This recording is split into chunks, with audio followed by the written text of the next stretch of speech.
গতকাল গভীর রাতে সচিবালয়ে আগুন লেগেছে। আমরা আগুন লেগেছে না বলে মনে হয় সরাসরি বলে দিতে পারি, আগুন লাগানো হয়েছে। কেন আগুন লাগানো হয়েছে এত কনফিডেন্টলি আমরা বলতে পারি, তার জন্য সম্ভবত এই ছবিটাই যথেষ্ট, যেখানে দেখা যায় বেশ দূরত্বে অবস্থিত দুটো জায়গায়, একই ভবনে দুটো জায়গায় আগুন লেগেছে। মানে একই সাথে দুটো জায়গায় শর্ট সার্কিট হয়েছে, এটা হতে পারে না। এটা খুব সাধারণ কাণ্ডজ্ঞান এবং আমরা অনেকে সেটা বলছি এবং আমিও সত্যিই বিশ্বাস করি এটাই ঘটেছে। এমনকি এক জায়গায়ও যদি আগুন লাগতো তারপরেও একই কথা বলা যেতে পারত। দেখা গেছে সবচেয়ে বেশি ক্ষতিগ্রস্ত হয়েছে যেখানে ৮-৯ তলার নথিপত্র সব পুড়ে গেছে, সেখানে কোন কোন মন্ত্রণালয় ছিল সেটা একটু যদি দেখি।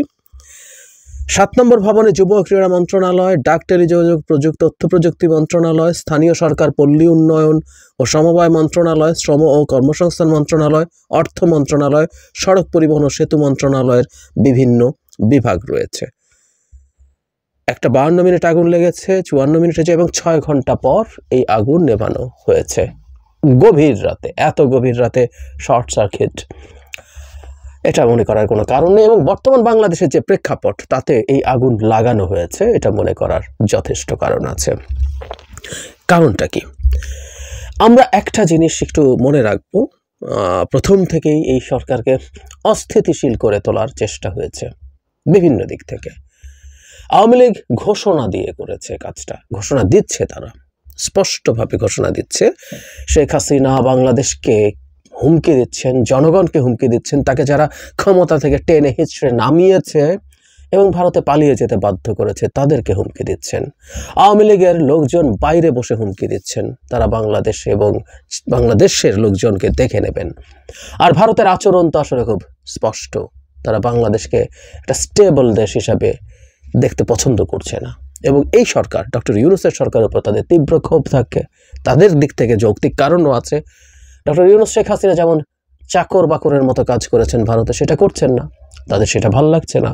ফলে বাংলাদেশ থেকে যা যা না চাইতেই পাওয়া যেত সেগুলো চেয়েও এখন পাওয়া যাচ্ছে না। এই হচ্ছে ভারতের সমস্যা।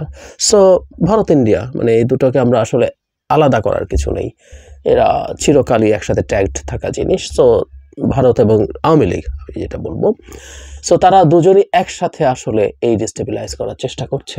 এবং অনেক কিছু আছে যেগুলো আসলে তাদের বিপক্ষে এখন যাচ্ছে। কারণগুলো আমরা যদি একটা একটা করে বলি, শেখ হাসিনাকে ফেরত চাওয়া হয়েছে, এটা একটা খুব গুরুত্বপূর্ণ কারণ। কারণ অনেকে, আমি ভারতের মিডিয়াতেও দেখলাম, তারা একটু অবাকই হয়েছে যে শেখ হাসিনাকে শেষ পর্যন্ত সরকার চাইলো। তারা মনে করছিল সরকার চাইবে না, এবং সেটার একটা ইঙ্গিত ছিল। ফিনান্সিয়াল টাইমসকে একটা ইন্টারভিউতে, ব্রিটেনের পত্রিকা, ডক্টর ইউনূস বলেছিলেন যে শেখ হাসিনার বিচার শেষ হয়ে তার সাজা হওয়ার পর চাওয়া হবে, কিন্তু না, বিচারিক প্রক্রিয়া শুরুর সাথে সাথেই তদন্তের সময়ই তাকে চাওয়া হচ্ছে। এবং ভারতের মিডিয়া এটা ভারতের জন্য একটা ডায়লেমা বলে মনে করে। এটা অনিবার্যভাবে ভারত তো বটেই, শেখ হাসিনাকেও তীব্রভাবে নাখোশ করেছে, কোনো সন্দেহ নাই সেটা হয়েছে। বাংলাদেশ সরকার ভারতকে বাইপাস করে নানান রকম রিজিওনাল সম্পর্ক তৈরির চেষ্টা করছে। পাকিস্তানের সাথে সরাসরি জাহাজ শুরু হয়েছে, বাণিজ্য বাড়ানোর চেষ্টা হচ্ছে। এগুলো তো হচ্ছেই। শুধু সেটা না, শেখ হাসিনাকে বিচার করা হবে, বিচার করে তাকে সম্ভব হলে জেলে পোড়া বা আরও তার যে শাস্তি হবে সেগুলো করতে চাইছে। এবং শুধু শেখ হাসিনা না, আওয়ামী লীগের আরও বহু মানুষের বিরুদ্ধে বিচার হবে। এবং আমি আগের একটা ভিডিওতে বলেছিলাম যে শেখ হাসিনা তো বটেই, সেখানে থাকা আরও অনেক নেতাকর্মীরা আছে, সর্বোচ্চ মাঝারি বিভিন্ন পর্যায়ের। বাংলাদেশের উচিত তাদেরকে চাওয়া, সুতরাং বাংলাদেশ তাদেরকে চাইবে, চাওয়ার সম্ভাবনাই অনেক বেশি। এগুলো সব কিছু আসলে ভারত পছন্দ করার কোনো কারণ নেই, কোনো রকম কোনো কারণ নেই। এবং শুধু সেটা না, দেশের মধ্যেও নানা রকম ইন্টারেস্ট গ্রুপ আছে যারা হ্যাপি না। দেশের সংস্কারের কথা হচ্ছে, অনেকে সেটা নিয়ে তীব্র অসন্তোষ প্রকাশ করছেন, দেখাচ্ছেন। তাদের ভাল লাগার কথা না বর্তমান সরকার যেভাবে চলছেন, এই সরকার এভাবে চলাটা তাদের কাছে পছন্দ না হবার কারণ আছে। এবং আমাদের একটা জিনিস সামনে যোগ করে রাখতে হবে, সেটা হলো আমেরিকার প্রেসিডেন্ট ডোনাল্ড ট্রাম্প তার দায়িত্ব নিতে যাচ্ছেন আর অল্প কিছু দিনের মধ্যে, ২০ তারিখ জানুয়ারির। সো এই সময়ের মধ্যে তাদের এক ধরনের ড্রেস রিহার্সাল তারা করবেন এবং ওই সময়ের পরপরই সরকারকে যত রকমভাবে চাপে ফেলা যায় সেই চেষ্টা তারা করে থাকবেন। এখন কেউ কেউ বলেন যে সরকারকে তীব্র চাপ প্রয়োগ করেও কি শেখ হাসিনাকে বাংলাদেশে পাঠিয়ে দেওয়া সম্ভব? উত্তর হচ্ছে শেখ হাসিনা চাইতে পারেন, ভারত শেখ হাসিনাকে বাংলাদেশে আর পাঠাবে না। শেখ হাসিনা পচে গলে দুর্গন্ধ ছড়াচ্ছেন, এটা ভারত অনেক আগেই জানতো। আই রিপিট, শেখ হাসিনা ক্ষমতায় থাকার সময় ভারত জানতো। তারা তাদের কিছু বয়ান উন্নয়ন করেছেন, শেখ হাসিনা ওটা করেছেন সেটা করেছেন, এগুলো তাকে ক্ষমতা রাখার যুক্তি দিতে বলতেন, কিন্তু উনি পচে গলে জাস্ট দুর্গন্ধ ছড়াচ্ছেন এটা ওনারা জানতেন। কিন্তু যেহেতু তখন পর্যন্ত তিনি ক্ষমতায় ছিলেন তাই তাকে তারা রেখেছিল, তাদের পারপাস সার্ভড হচ্ছে। কিন্তু শেখ হাসিনাকে তারা আবার নতুন করে বাংলাদেশে ঢোকাতে যাবে না। তারা আওয়ামী লীগের আর কেউকে বা বাংলাদেশের আর কাউকে খুঁজে বের করার চেষ্টা করবে যারা তার পারপাস শেখ হাসিনার মতো 100% না হলেও 70-80% তার পূরণ করবেন। তো শেখ হাসিনা আসবে না, কিন্তু এই সরকারকে অস্থির করে যদি ভিন্ন কিছু তৈরি করার চেষ্টা করা যায়, ভিন্ন কিছু কুড বি এনিথিং, কেউ কেউ একটা 1/11 কথা বলছেন, সেটাও ভারত বা শেখ হাসিনা পছন্দ করবেন। কারণ বর্তমানে যে সরকারটা আছে সেই সরকারটা সেই অর্থে নির্বাচিত সরকার না হলেও এটা জনগণের ম্যান্ডেট পাওয়া সরকার। এই সরকারকে বহু ক্ষেত্রেই জনগণের চাওয়াকে আমলে নিতে হচ্ছে। উনি চাইলেই অনেক কিছু করে ফেলতে পারছে না। কিন্তু 1/11 মতো কিছু হয়ে যদি একজন ব্যক্তি ক্ষমতায় আসেন যিনি ভারত দ্বারা পেট্রোনাইজড, তার পক্ষে জনগণকে উপেক্ষা করে অনেক কিছু করা সম্ভব হয়ে উঠতে পারে। কি এটা হবেই হয়তো, কারণ তাকে জনগণকে আর খুব বেশি পাত্তা টাত্তা দেওয়ার কিছু নাই। সেই ঘটনা ঘটানোর চেষ্টা থাকতে পারে। এবং ডক্টর ইউনূস, শেখ হাসিনার ব্যক্তিগত তীব্র বিদ্বেষ আছে তার প্রতি। মানে শেখ হাসিনার কপালটাও এরকম, তার পতন তো হয়েছে, তার পতন আরো কয়েক গুণ, পতনের কষ্ট জ্বালা আরো কয়েক গুণ বেড়েছে উনি যখন দেখেছেন তার বলা সেই সুদখোর গরিবের রক্তচোষা, যাকে তিনি পদ্মা ব্রিজ থেকে উপর থেকে 2বার চুবিয়ে তুলতে চেয়েছিলেন, সেই ডক্টর ইউনূস তার স্থান নিয়েছে। মানে এর চেয়ে নাটকীয় কিছু হতে পারে না। যাকে জেলে পাঠিয়ে তিনি তীব্র একটা স্যাডিস্ট সুখ অনুভব করতে চেয়েছিলেন, হয়েছে উল্টোটা। সো ডক্টর ইউনূসের ক্ষমতা থেকে পতন তাকে দারুণভাবে, দুর্দান্তভাবে খুশি করতে পারে।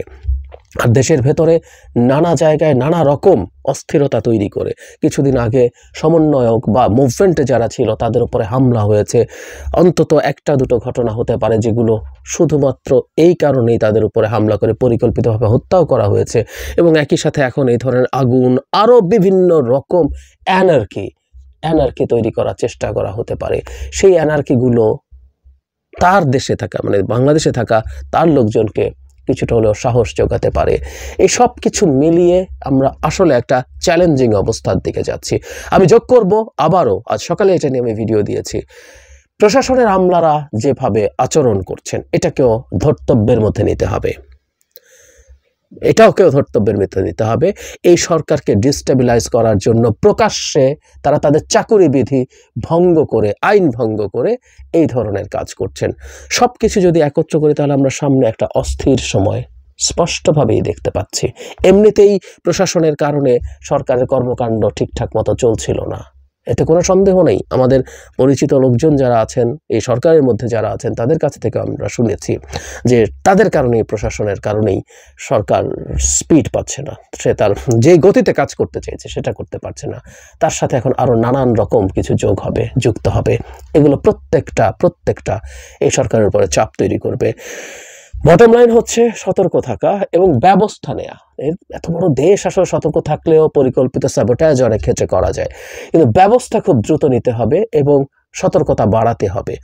সচিবালয়ের এই আগুন পরিকল্পনা করে লাগানো হয়েছে। নথি পোড়ানো হয়তো একটা উদ্দেশ্য থাকতে পারে, এতে কিছু গুরুত্বপূর্ণ নথি পুড়ে গেছে, সেটা একটা দিক, কিন্তু এরকম একটা সুরক্ষিত জায়গায় পরিকল্পিতভাবে আগুন লাগানো গেছে, এটা একটা বার্তা সরকারের কাছে, সরকারের বাইরের কাছে। কারণ তারা এই 2 জায়গায় আগুন দিয়েছে, আমি বিশ্বাস করি দেখানোর জন্য যে আমরা পরিকল্পনা করে আগুন দিয়েছি।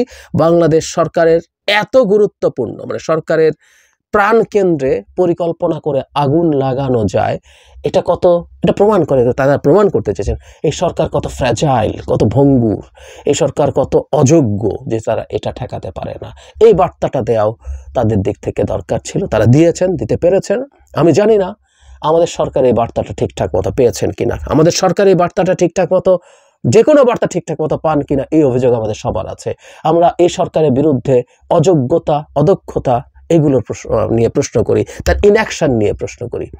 আমরা তাদের সততা এবং সদিচ্ছার প্রশ্ন করি না, কিন্তু ইনঅ্যাকশন নিয়ে প্রশ্ন করি। বহু ক্ষেত্রে দেখা যায় তারা পদক্ষেপ নেন না। সচিবালয়ের ভেতরে আমলারা একত্র হয়ে সমাবেশ যেদিন করেছিলেন সেদিনই তারা সার্ভিস রুল ভেঙেছিলেন। কোনো ব্যবস্থা নেওয়া হয়েছে? কিচ্ছু নেওয়া হয়নি, ইনঅ্যাকশন। তারপর তারা রীতিমতো এবার অতীত এবং বর্তমানে সবাই মিলে বসে আলটিমেটাম দিচ্ছেন যাতে জনপ্রশাসনের সংস্কার যে চেয়ারম্যান আছেন তিনি যেন পদত্যাগ করেন, কমিশন যেন ভেঙে দেওয়া যায়। ঠিক একইভাবে এটা বা আরও ঘটনা ঘটবে। সরকার তার অতীতের মতো ইনঅ্যাকশনে বসে থাকলে এই সরকারের কপালে সত্যিই দুঃখ আছে।